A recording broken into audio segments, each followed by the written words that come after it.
할렐루야. 옆 사람과 함께 인사하시겠습니다. 사랑합니다. 축복합니다. 잘 오셨습니다. 네, 감사합니다. 오늘도 거룩하고 복된 날, 이 성은교회를 통하여 하나님 앞에 나오신 모든 분들 위해 하나님 아버지와 예수 그리스도를 통해서 주시는 풍성한 은혜와 평강이 충만하게 임하시기를 주님의 이름으로 축원합니다. 가슴에 손을 얹고 우리 나 자신을 이렇게 축복하겠습니다. 나는 예수님으로 응답받는 사람입니다. 나는 예수님을 통해 응답받는 사람입니다. 나는 잘 되는 사람입니다. 할렐루야. 그렇습니다. 우리의 기도는 예수님을 통해서만 응답받고 하나님 앞에 나아갈 수 있는 줄로 믿습니다. 그러기에 예수님을 찾고 예수님을 믿고 예수님을 통해서 하나님 앞에 나아가는 사람은 복된 사람인 줄로 믿습니다. 지난 8월 24일부터 다음 주 주일 9월 5일까지 일본 도쿄에서 패럴림픽이 열리고 있습니다. 일명 장애인 올림픽입니다. 패럴림픽은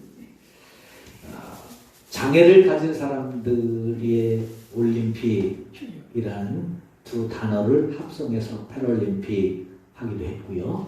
또 비장애인의 올림픽과 같이 나란히 또 바비는 아니지만 같은 장애인들이 나란히 모여서 올림픽을 한다 하는 의미에서 두 단어를 합성해서 패럴림픽이라고 합니다.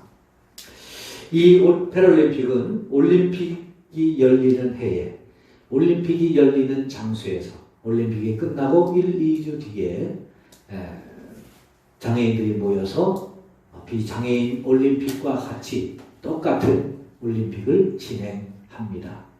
금년에도 160여 개국에 4,400여 명이 모여서 이 패럴림픽이 진행되고 있고요. 우리나라도 선수가 86명, 임원이 73명, 도합 189명이 선수단이 지금 일본에 가서 우리 패럴림픽에 참여하고 159명이 패럴림픽에 참여하고 있습니다.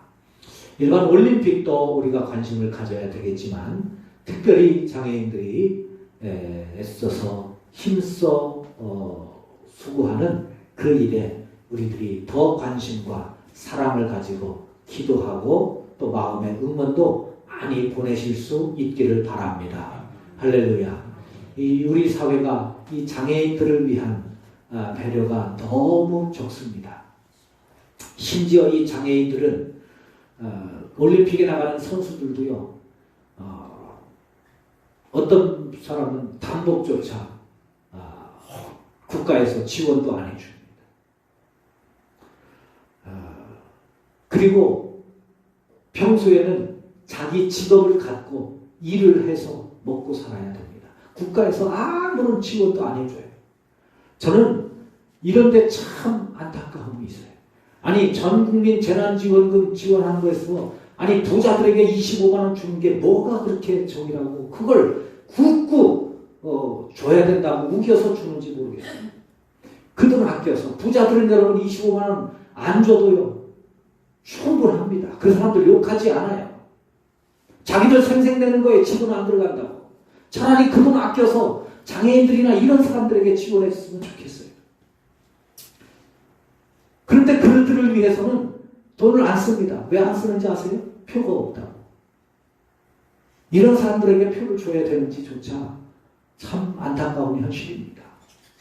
여러분, 우리 그리스도인들만이라도 그런 사람들에게 더 관심을 가지고 배려심을 가지고 좀 격려해주고 칭찬해줄 수 있는 그런 은혜가 또 그런 마음이 우리에게 좀 자리할 수 있었으면 좋겠어요.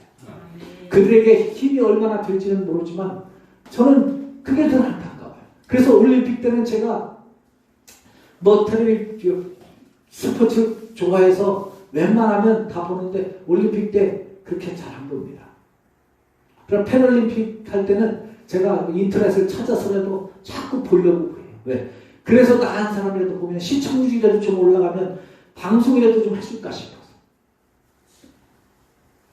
방송국에서조차 우리 선수들이 하는 거 중계방송도 제대로 안 해줘요. 참 너무 안타까워요. 우리라도 좀 관심을 가지고 격려해 줄 수 있기를 주님의 이름으로 부탁을 드립니다. 요즘 젊은이들이 쓰는 말 가운데 성덕이라는 말이 있어요. 성덕. 우리 고선덕 집사님 이름이 선덕이 아니라 성덕. 그 말이 무슨 말이냐면 성공한 덕후 그런 뜻이에요. 성공한 덕후. 그 성공한 덕후가 무슨 뜻이냐? 덕후가 무슨 뜻인가 제가 찾아봤더니 오덕후라는 말인데 그걸 줄여서 덕후라고 합니다. 오덕후는 무슨 말이냐? 이 말이 일본말 오타쿠에서 온 말이에요. 그래서 나는 이 말을 좀 안 썼으면 좋겠어요. 개념 없는 이런 그 사회에 이건 참 안타까워요. 좀 안 썼으면 좋겠어요. 방송에서도 좀 이런 것 지적을 하면 좋겠는데 지적도 안 하고. 오타쿠라는 말은 일본어로 상대방을 넘겨줄 때, 높여줄 때 쓰는 말입니다. 우리나라의 그 옛날 아녀자들을 뭐 안성댁, 뭐 청주댁 이렇게 했잖아요. 그 이제 댁이라는 그런 뜻입니다. 청주에서 시집 온 분, 뭐 이제 그런 뜻인데, 이 오타쿠라는 말은 분, 상대방을 높여주는 그런 의미입니다. 선생님, 뭐 분 그런 뜻이에요. 그런데 원뜻은 그런데 이후에 말이 변하면서 어떤 한 가지 일에 열심을 다해서 최선을 다해서 성공하는 사람, 열정을 가지고 그 일을 끝내 해내는 사람, 그런 사람들을 위해서 오타쿠라는 단어를 쓴다고 그래요. 그거를 한국말로 순화시킨 게 오덕후입니다. 참 말도 안 되죠. 그 말을 줄여서 덕후라는 말로 쓰는 거예요. 그래서 성공한 덕후라는 말은 내가 그렇게 바라고 열심으로 했던 일을 이룬 사람, 그 사람을 덕후라고 합니다. 성덕이라고 합니다. 그러니까 이 패럴림픽에 또 올림픽에 참여했던 선수들이나 이 패럴림픽에 참여한 우리 장애인 선수들은 다 성덕이라고 할 수 있습니다. 그 장애를 가진 몸으로 일반인도 하기 쉽지 않은 운동이나 스포츠 이런 일에 그 열심을 다해서 얼마나 땀을 흘리고 노력을 했겠어요. 그 불편한 몸으로. 그렇게 해서 성공을 해서 한 나라를 대표하는 나라로 선수로 올림픽에 출전까지 했으니 그들은 성공한 덕후가 아닌가 생각해 봅니다. 그런데 오늘 본문에도 그런 성공한 덕후, 성덕인 한 사람을 만날 수 있습니다. 이 사람은 이름도 알 수 없고 그렇다고 해서 큰 부자가 됐던 것도 아니고 훌륭한 사람이 됐던 것도 아닙니다. 이 사람은 나병 환자였습니다. 나병 환자. 요즘도 나병 환자 그러면 좀 꺼리지요. 제가 몇 번 거론한 것 같은데 우리나라에도 소록도 또 음성에 나환자촌이 있었잖아요. 이제 그 가보면 소록도에 가보면 거기 있는 사람들은 이미 다 이제 나병이 스톱되고 나은 사람들이에요. 더 진행이 안 될 뿐이고 다 치유된 사람들이에요. 옮기지 않습니다. 그런데도 그들을 만나서 악수를 하거나 좀 그러려면 왠지 자꾸 좀 몸이 움츠러들게 되는 그런 경우들을 보게 됩니다. 요즘과 같은 사람들도 시대에도 그 나병 환자를 대하기가 쉽지 않죠. 그런데 유대인 사회에서는 나병 환자를 대하는 것은 더 어렵습니다. 이 나병 환자들을 살기가 얼마나 어려웠는지 몰라요. 왜냐하면 나병은 당시에 천벌로 여겼습니다. 천벌. 하나님이 내리신 징벌. 하나님 앞에 벌받은 사람. 나병 환자는 그런 사람이에요. 더군다나 또 천벌이라고 하는 것, 그 이름에서 천벌이라는 데서 또 다른 의미가 있습니다. 우리가 운전할 때 교통법규를 어기면 벌금을 내죠. 벌금. 벌금이 뭐예요? 돈을 내는 거예요. 내 돈을 나라에 내는 겁니다. 내 돈을 뺏기는 거예요. 그게 벌금이에요. 구속은 뭐예요? 인신, 형벌, 몸에 나는 벌을 받으면 내 몸을 뺏기는 거예요, 나라에. 그래서 나라에서 가두는 겁니다. 내 몸이지만 내가 가고 싶을 때 함부로 못 가고 움직이지 못하는 거예요. 그게 구속이 되는 거죠. 그게 벌이에요, 벌. 그러면 여러분, 천벌은 무슨 뜻이겠어요? 천벌. 천벌은 천국을 빼앗긴 거예요.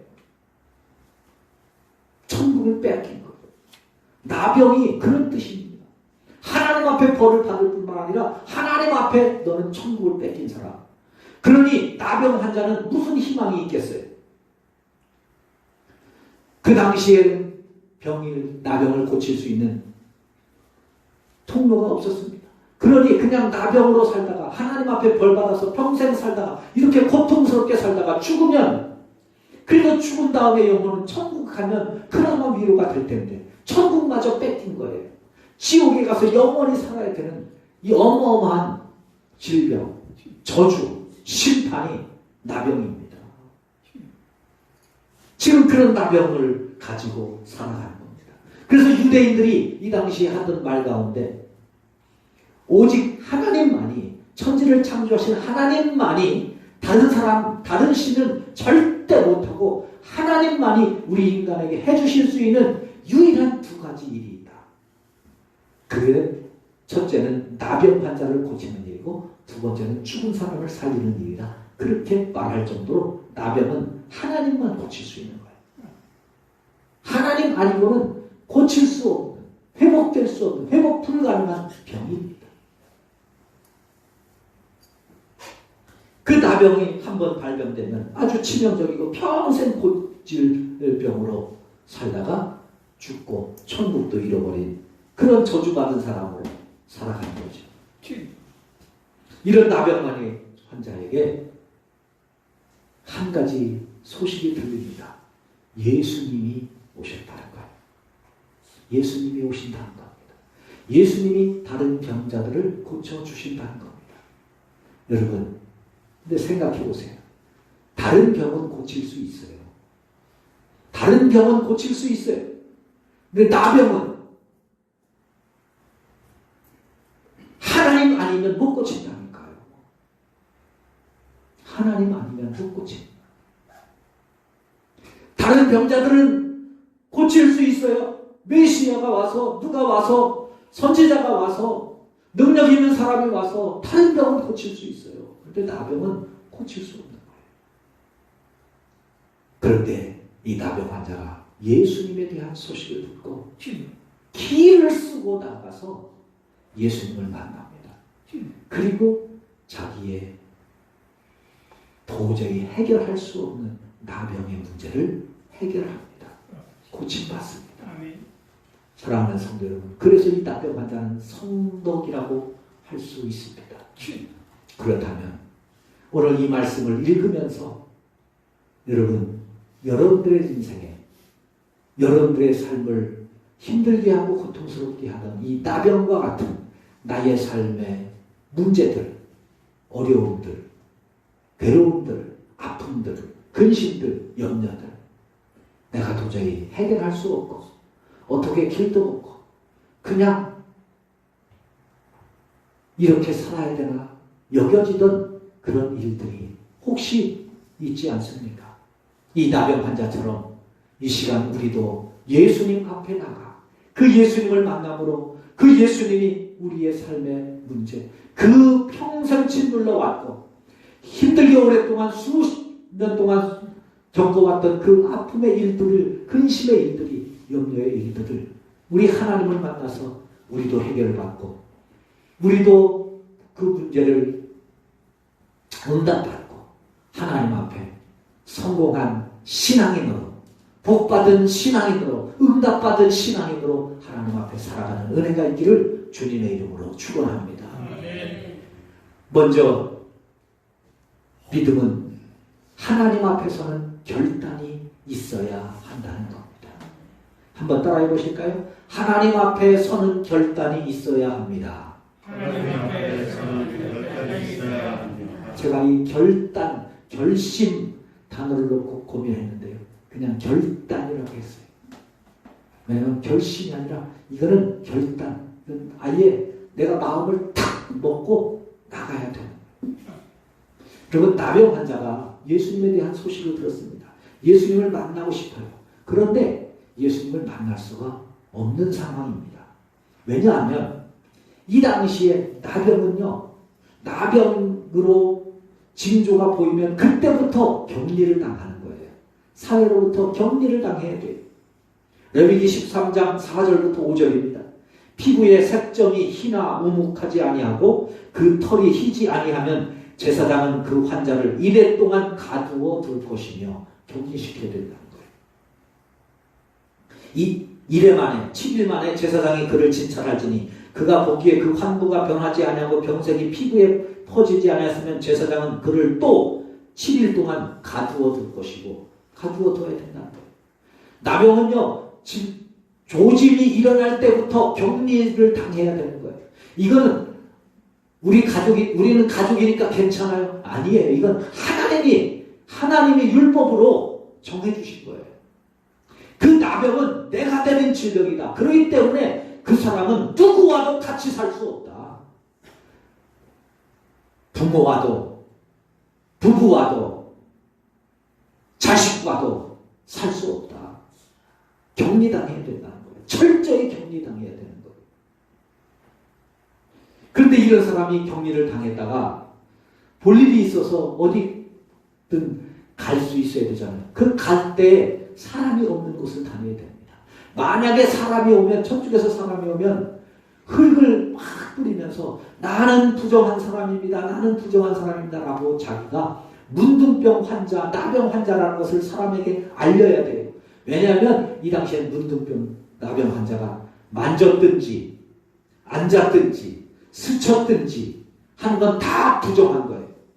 그래서 옹기로 된 건 다 깨뜨려야 되고 나무나 이런 것은 흐르는 물에 깨끗이 씻어서 하루 동안 못 씁니다. 심지어 사람도 그 문둥병 환자가 지나간 길에 가거나 그가 앉았던 자리에 앉은 사람은 그 사람도 하루 동안 꼼짝 못하고 그도 같이 격리를 당해야 되는 거예요. 그렇기 때문에 사람을 오면 부정한다고 외쳐야 됩니다. 레위기 13장 45절 46절 나병 환자는 옷을 찢고 사람이 오면 옷을 찢고 머리를 풀며 윗입술을 가지고 외치기를 나는 부정하다 부정하다 할 것이요 병 있는 날 동안은 늘 부정할 것이다. 부정한 일, 즉 혼자 살되 지명 밖에서 살지니라. 철저하게 혼자 격리의 생활을 해야 된다는 겁니다. 그런데 이 나병 환자 보세요. 그렇게 마을 밖에서 지금 격리를 당해야 되는데 오늘 8장 1절에 보면 예수님이 산에서 산상수훈을 전해주시고 이제 내려왔어요. 내려오니까 그동안 예수님을 못 만났던 사람들이 수많은 사람들이 예수님을 따릅니다. 그런데 이 나병 환자가 그 수많은 사람들이 모인 그곳으로 뚫고 예수님 앞에 나가는 거예요. 만약 이 문둥병 환자가 나는 부정하다고 외치지도 않고 그 군중들을 뚫고 가면 어떻게 되겠어요? 당시의 율법으로 돌멩이로 때려 죽이는 거예요. 이 나쁜 놈, 나한테 부정을 옮긴 놈이라고. 사람들이 돌로 때려 죽이는 거예요. 이게 법입니다. 이게 법이에요. 하나님이 정해주신 법이에요. 끔찍한 게 아니에요. 그런데 이 나병 환자가 지금 예수님을 만나러 가는 거예요. 나갈 수 있는 용기가 있겠어요? 여러분들 같으면 있으시겠어요? 근데 이는 예수님 앞에 나아갑니다. 어떤 마음으로 나갔을까? 어떤 심정으로 나갔을까? 하나님, 저는 비록 지은 죄가 있어서 이렇게 죄인으로 저주를 받아서 나병 환자로 살고 있지만 하나님 더 이상 이렇게 살고 싶지 않습니다. 아니 이렇게 살 수 없습니다. 하나님 제발 한 번만 나에게 기회를 주세요. 기회를 주세요. 살려주세요. 하나님 나 꼭 살고 싶습니다. 살고 싶습니다. 그 심정으로 이렇게 사느니 차라리 가다가 사람들에게 돌에 맞아 죽더라도 예수님 얼굴 한 번이라도 보고 죽자. 예수님을 한 번 만나보고라도 죽자. 그래서 그분의 음성을 한 번 듣고라도 죽더라도 그렇게 죽자. 목숨을 걸고 나온 겁니다. 목숨을 걸고 나온 거예요. 그랬을 때 그가 예수님을 만나서 예수님이 그에게 말씀합니다. 내가 원하노니 깨끗함을 받으라. 아멘. 할렐루야. 아멘. 그러니까 3절에서 즉시 그의 나병이 깨끗하여 진지라. 할렐루야. 아멘. 여러분 이때는 돌아가다가 아니면 집에 가보니 나았더라 그러면 안 돼요. 왜? 이제 이 사람이 나병인 환자인 것이 드러나거든요. 잘못하면 이제 맞아 죽는 거예요. 그러니까 즉시 그 자리에서 하나님 예수님이 급하게 고쳐주시는 거예요. 아멘. 그를 정하게 만들어주신 거예요. 아멘. 그의 믿음을 따라 그의 신앙을 따라 그의 결단을 보시고 하나님께서도 결단으로 그를 용서해 주시고 그를 품어주시고 그를 사랑해 주시고 그에게서 빼앗았던 천국까지 다시 돌려주시고 회복시켜 주신 줄로 믿습니다. 아멘. 신앙은 결단입니다. 아멘. 신앙은 결단입니다. 아멘. 하나님 앞에 예수님 앞에 서겠다고 하는 결단이 아멘. 바로 신앙입니다. 아브라함은 본토를 친척 아비집을 떠나는 결단을 합니다. 그것도 75세에 이 나이에 그냥 이렇게 살다가 정리해야지. 그 나이 아니에요. 이렇게 살 수 없습니다. 하나님 앞에 결단하고 그 나이에 모든 가산을 다 정리하고 어디로 가야 될지 모르는 그 믿음의 여정을 출발하는 결단을 하는 거지. 이삭은 하나님 앞에 순종하는 결단합니다. 야곱은 하나님의 축복을 받아야 한다는 결단을 가지고 밤새도록 야복강 간에서 하나님을 부르고 씨름합니다. 하나님이 복 주시지 않으면 나 죽습니다. 나 못 삽니다. 이대로 못 삽니다. 여기서 하나님 나를 죽이시든지 아니면 나를 복 주시든지 둘 중에 하나. 하나님 다음 가부간에 결단하십시오. 난 지금 결단했습니다. 하나님 앞에 결단하는 거예요. 다윗은 자기를 죽이려고 온갖 모든 공권력을 다 동원해서 자신을 쫓고 찾고 있는 사울 왕을 죽일 수 있는 기회가 있었지만 하나님께서 세우신 왕이기에 내가 죽일 수 있나? 하나님이 하시겠지. 그리고 사울 죽이는 것을 포기한 결단을 합니다. 다니엘과 세 친구들은 하나님을 신뢰하는 결단하죠. 다니엘은 음식 앞에 자기를 더럽히지 않겠다고 결단을 합니다. 다니엘의 세 친구는 풀무불 앞에서도 하나님 외에 다른 신을 섬기지 않겠다고 결단을 합니다.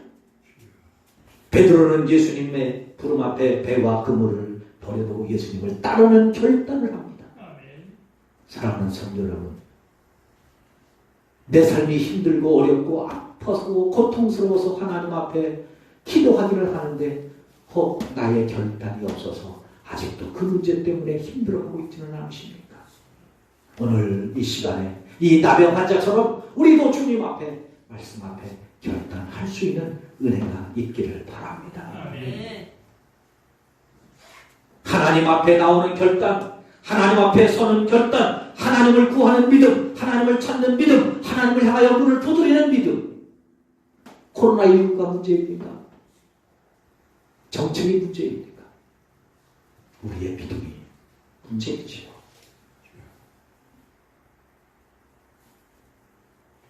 하나님을 교양으로 믿는다면 결단하지 않으셔도 됩니다.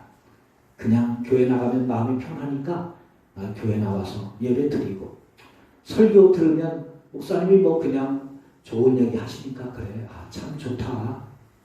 어디 가서 잔소리 듣는 것보다 그래도 설교 시간에 설교 듣는 게 좋으니까 와서 1시간 예배 드리면 마음이 편하니까 와서 1시간 예배 드리고 가서 한 주간 동안 편하게 사는 것이 그냥 좋다면 그냥 그게 예수 믿는 나의 신앙의 교양이라면 결단 안 하셔도 됩니다. 그냥 시간 되면 나오시고요. 나오셔서 설교 들으시고 예배 들으시고 그냥 마음 편하게 사세요. 그러나 여러분이 예수님을 믿으신다면, 여러분이 하나님을 믿으신다면, 하나님을 찾으신다면 결단하셔야 합니다. 아멘. 마음이 아파도 힘들어도 어려워도 결단하셔야 합니다. 내가 결단하면 하나님도 결단해 주십니다. 예수님을 위하여 목숨을 버리면 다시 찾게 해 주시겠다고 약속해 주셨습니다. 그래서 에스더가 목숨을 걸고 죽으면 죽으리라는 신앙을 결단하고 아하스와로 왕 앞에 나갈 때 하나님은 에스더뿐만 아니라 유대 민족을 구원해 주셨습니다. 다니엘의 세 친구들은 그리 아니하실지라도의 믿음으로 결단할 때 하나님 그들을 살려주시고 구원해 주셨습니다. 물질 문제라도 하나님 앞에 결단할 수 있어야 됩니다. 하나님의 것은 죽어도 하나님 앞에 드리실 수 있어야 합니다. 말라기 3장에서 하나님은 10의 1조를 드리고 하나님이 채우시는가를 확인하라고까지 말씀하시면서 결단을 촉구하고 있습니다. 지금 여러분의 삶의 나병과 같은 문제는 무엇입니까? 나를 힘들게 하고 사람들로부터 멀어지게 하고 사람을 만나는 것이 힘들어지고 나의 인생에 나의 삶에 발목을 잡고 있는 문제는 무엇입니까? 하나님께 나오지 못하게 할 만큼 힘들고 고통스러운 것이 무엇입니까? 이 나병 환자처럼 하나님 앞에 서도록 결단하실 수 있기를 바랍니다. 그 문제를 가지고 주님 앞에 설 때 주님께서 역사해 주십니다. 또한 믿음의 결단은 하나님의 영광을 나타냅니다. 마태복음 11장에 보면 세례 요한이 예수님의 소식을 듣고 소문을 듣고 감옥에 갇혀있어 예수님의 소문을 듣고 저분은 우리가 기다리던 메시아와 같으신 분이네. 그런데 확인할 바가 없어서 제자 2명을 보내서 예수님에게 묻습니다. 예수님, 당신이 하나님이 보내시는 그 메시아가 맞습니까? 아니면 우리가 다른 분을 기다려야 됩니까? 그때에 그 질문을 받으시고 예수님이 가타부타 대답을 하셔야 되잖아요. 그렇다고 하시든지 아니면 아니라고 하시든지. 그런데 예수님이 그 질문을 받고 마태복음 11장 4절에서 이렇게 대답합니다. 예수께서 대답하여 이르시되 너희가 가서 보고 들은 것을 요한에게 알리되 맹인이 보며 못 걷는 사람이 걸으며 나병 환자가 깨끗함을 받으며 못 듣는 자가 들으며 죽은 자가 살아나며 가난한 자에게 복음이 전파된다 하라. 아멘. 예수님은 왜 그래 내가 메시아가 맞다 아니 나는 메시아가 아니다 가타부타 대답하시면 되는데 분명하게 대답하지 않고 왜 이렇게 좀 어중뛰게 대답을 하셨을까요? 다른 사람은 기적만 보고 좋아하는데 세례 요한은 그분이 하시는 사역을 통해서 성경에 기록된 메시아를 통해서 나타내 주시는 그 역사들을 보면서 이분이 메시아인 것 같아서 확인하려고 할 때 예수님이 주시는 대답은 내가 메시아라고 답하는 것보다 그렇게 묻는 그에게 너의 영성으로 너의 신앙으로 판단하고 믿고 따르든지 아니면 네가 결정하라 그 말입니다. 그러면서 예수님이 들려주신 말씀이 이사야 35장 5, 6절 말씀 이사야 선지자를 통해서 주신 메시아에 대한 예언의 말씀을 들려주신 거예요. 어중뛰게 대답하는 것이 아닙니다. 메시아가 오면 이런 일이 나타나게 될 것이라고 이사야 선지자가 이미 800년 전에 예언해 놓은 그 예언의 말씀을 전한 겁니다. 이사야 35장 5절로 6절 말씀 잘 들으세요. 그때에 메시아가 오면 그때에 맹인의 눈이 밝을 것이며 못 듣는 사람의 귀가 열릴 것이며 그때에 저는 자는 사슴같이 뛸 것이며 말 못하는 자의 혀는 노래하리니. 예수님의 대답 다시 읽어드릴게요. 마태복음 11장 4절 예수께서 대답하여 너희가 가서 보고 들은 것을 요한에게 알리되 맹인이 보며 못 걷는 사람이 걸으며 나병 환자가 깨끗함을 받으며 못 듣는 자가 들으며 죽은 자가 살아나며 가난한 자에게 복음이 전파된다 하라. 어때요? 이사야 선지자가 예언한 말씀을 분명하게 반복하고 있습니다. 그리고 거기에 하나 당시에 유대인들이 말했다고 하는 오직 하나님만이 하실 수 있는 두 가지 일, 나병 환자가 고침을 받고 죽은 자가 살아난다는 것을 첨가해서 말씀해 줍니다. 그럼 무슨 말씀이 더 필요하겠어요? 이건 하나님만이 하실 수 있는 거다. 하나님의 아들만이 하실 수 있는 거다. 메시아만이 하실 수 있는 거다. 네가 깨어있다면, 믿음이 있다면 믿어라. 할렐루야. 들려준 겁니다. 당시에 랍비들도 나병 환자가 고침받는 건 하나님만이 하시는 겁니다.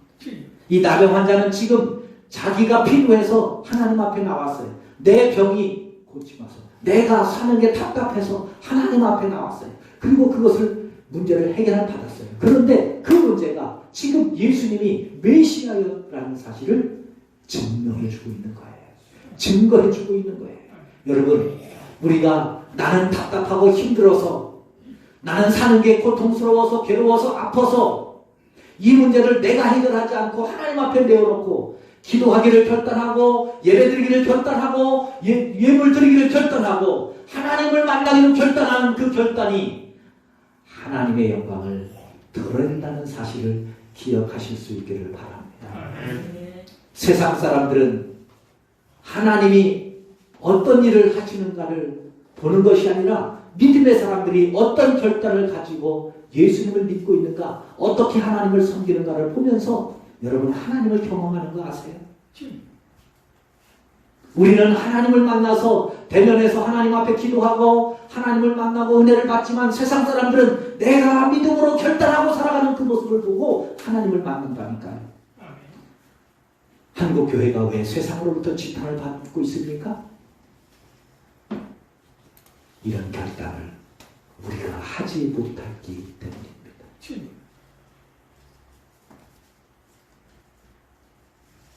나병 환자는 자신이 하나님께 받은 벌, 천국을 빼앗긴 그 벌을 문제를 하나님 앞에 해결하고자 나와서 결단하고 주님을 찾아가서 주님 앞에 서서 그 문제를 해결함받고 그것이 하나님의 영광을 드러내는 일이 되었고 예수님의 메시아라는 사실을 드러내는, 완전하게 드러내는 그런 고백의 삶을 살게 되었습니다.